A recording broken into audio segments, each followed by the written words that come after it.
வெயிலின் சுத்தம் ஆனந்தம், மழையின் சத்தம் ஆனந்தம். அடமழையில் கூட சாயம் போக வானவில் ஆனந்தம்.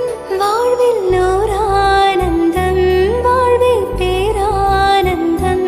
பெண்ணே நரையெழுதும் சுயசரிதம், அதில் அன்பே ஆனந்தம் ஆனந்தம். பச்சை கிளிகள் தோளோடு, பாட்டுக்குயிலோ மடியோடு. பூலோகம் ஆனந்தத்தின் எல்லை, இந்த பூமிக்கு கண்ணீர் சொந்தம் இல்லை. சின்னஞ்சீரு கூட்டுக்குள்ள சொர்க்கம் இருக்கு. அட சின்ன சின்ன